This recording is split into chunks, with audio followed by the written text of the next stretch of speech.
जय श्री राम दोस्तों, कैसे हो आप सब। आई होप आप सभी अच्छे होंगे। मैं भी अच्छी हूँ। और देखिए आज ना कुछ ज़्यादा ही ठंड थी, इतना ज़्यादा लंबा चौड़ा कोहरा था कि मौसम बिल्कुल बहुत ज़्यादा ख़राब था। ये देखिए, आप लोगों को शायद कैमरे में कम दिखाई दे रहा होगा, लेकिन ना नीचे तो हल्का लग रहा था, लेकिन ऊपर और बारिश भी होने लगी थी थोड़ी थोड़ी। तो बिल्कुल कहीं ये ना लगभग लगभग 9 या 10 बजे के टाइम का वीडियो है मेरा। 10 बजे तक इतना बुरा हाल था। आज तो पूरे दिन ही इतनी ठंड थी। आप लोग कमेंट करना, आप लोगों के इधर भी ऐसा ही था क्या। तो बहुत ज़्यादा ठंड थी, इतनी ज़्यादा कि पूरा टाइम ऐसा मन कर रहा था कि चूल्हा जला और चूल्हे के पास बैठे रहो, लेकिन चूल्हा भी नहीं जला सकते थे क्योंकि मेरा चूल्हा ऊपर है। और ये ना मैंने बाटियाँ जो बना कर लाई थी, मतलब बनाई थी रात को, तो वही बाटियाँ मैंने आज सुबह जो बचा ली थी मैंने, बच गई थी। हमारे यहाँ हम ज़्यादा बना लेते हैं और फिर ये मैंने काट करके और ऑयल में तल कर बहुत अच्छी लगती है ये। तो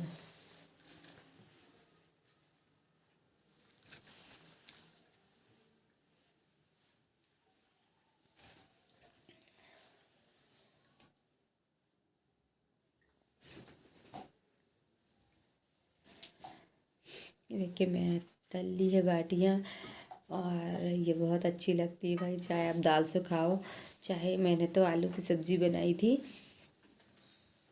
और ठंड की वजह से इतनी हालत ख़राब थी आज, गेट लगा कर खाना बनाने में भी मुझे इतनी ज़्यादा ठंड लग रही थी। फिर मैंने ना बिटिया से हीटर बुलवाया कि थोड़ी देर के लिए इधर हीटर लगा दे किचन में, तो कम से कम थोड़ा सा ठंड कम हो जाएगी। और ये मेरी बेटी के लिए लड्डू और दूध दिया हुआ था उसको, उसके लिए रखा था। और ये बेसन का लड्डू था और रवा का। आप लोग भी खा लो, नाश्ता कर लो। और ये मेरी सब्ज़ी रेडी हो चुकी है। और सुबह सुबह ये मैं पूजा की तैयारी कर रही थी, तो मुझे मंदिर भी जाना है और भगवान जी को भी। भगवान जी को तो मैं नहला चुकी थी, भगवान जी की पूजा मैं ऑलरेडी कर चुकी थी पहले ही। तो आज आप लोगों ने कैसे कैसे, आज मेरा ना बहुत मन था कि कुछ करने का, मेरे लिए बहुत सारा काम था, पर इतना इतना ठंडा मौसम था कि इस मौसम में बिल्कुल ऐसा मन कर रहा था कि बस रज़ाई ओढ़ लो और सो जाओ। और रियल बताऊँ तो मैं कुछ देर के लिए सोई भी थी रज़ाई ओढ़कर, कंबल ओढ़कर, क्योंकि बहुत ज़्यादा ठंड लग रही थी और बस में नहीं हो रहा था। वैसे भी मुझे ना सर्दी हो रही है और सिर दर्द वगैरह कर रहा था, हल्का हल्का बुखार भी था, तो मैं कंबल ओढ़ के सोई रही। पर फिर मुझे याद आया कि यार ये मेरा बेटा, देवरानी का बेटा था जो स्कूल गया हुआ था। और फिर मैंने सोचा यार कम से कम कमरे में बैठ कर ही कान्हा जी के लिए कपड़े बनाया जाए, क्योंकि बहुत ज़्यादा ठंड है। तो मेरे पास में ये रुमाल रखा हुआ था, इससे मैंने देखिए रुमाल है बिल्कुल ये सॉफ्ट सा, बहुत अच्छा है, सॉफ्ट है एकदम, बिल्कुल कान्हा जी को बिल्कुल नहीं चुभेगा। और ना मैंने बिना मशीन के सुई धागे से ही उनकी ड्रेस तैयार की थी। तो सबसे पहले ना मैंने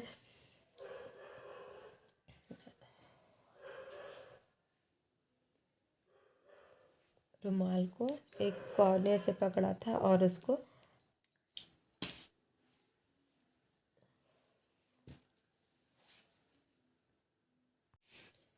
ये ना मैंने 1.5 इंच के मतलब 2 इंच कपड़ा लिया हुआ था, जिसकी लंबाई 1 इंच चौड़ाई, लंबाई जो थी उसकी 2 इंच थी और चौड़ाई जो थी 1 इंच थी। तो आप जितने मेरे छोटे कान्हा जी हैं तो मैं इसलिए छोटी बनाई थी। अगर आपके पास कान्हा जी बड़े हैं तो आप जो साइड में जॉइंट था वहाँ से सिल करके और पीछे से इस तरह से फोल्ड करके और उसको सुई धागे से सिल दिया था। और देखिए फाइनल लुक, ये मेरे कान्हा जी की कैप तैयार हो चुकी है सर्दी के लिए। तो उनको ये बहुत अच्छे से आ गई थी, देखिए, है ना। और ये मैं उनके लिए कपड़े बना रही हूँ।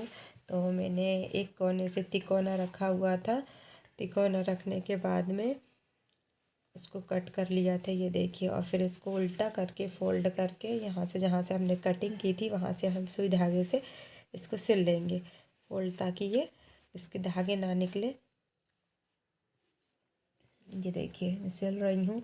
और ना इसमें कहीं भी मैंने मशीन का इस्तेमाल नहीं किया है। अगर आपके पास मशीन नहीं भी है तो आप हाथ से कान्हा जी के कपड़े बना सकते हैं।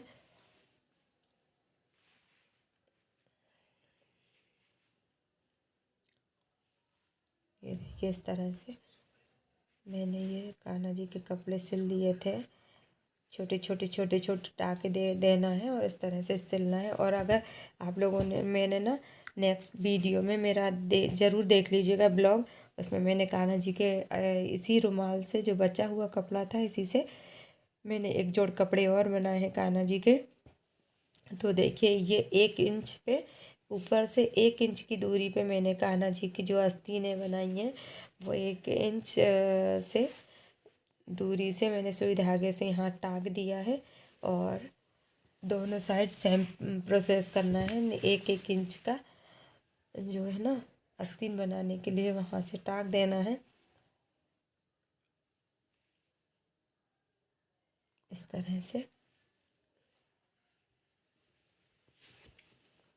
दोनों साइड इसी तरह से देखिए टाके लगा लिए हैं मैंने ये। और यहाँ पे आप लोगों को बीच में सिलना है। जो हमारे दोनों कॉर्नर थे, कोने थे, उसको पकड़ करके ये देखिए इस तरह से यहाँ पे सुई धागे से इसको इस तरह से सिल लेना है। दोनों कोने को इस तरह से पकड़ करके और इसको सिल लीजिए। और ये बड़ी प्यारी ड्रेस बनी थी कान्हा जी की। और इतना सॉफ्ट रुमाल था कि उनको ठंड भी नहीं लगेगी इसमें। और बहुत ही ये देखिए उनकी ड्रेस बिल्कुल बनकर रेडी हो चुकी है। और इसको हम ये बड़े आसानी से पिन भी जाएगी। देखिए मैं आप लोगों को अपने कान्हा को पहना कर दिखाती हूँ। ये देखिए मेरे कान्हा जी कितने सुंदर लग रहे हैं। और उनको बिल्कुल भी ना ठंड नहीं लगेगी। आज वो बड़े आराम से सोएंगे। क्योंकि थैंक यू फॉर वॉचिंग। मेरे चैनल को सब्सक्राइब करें, लाइक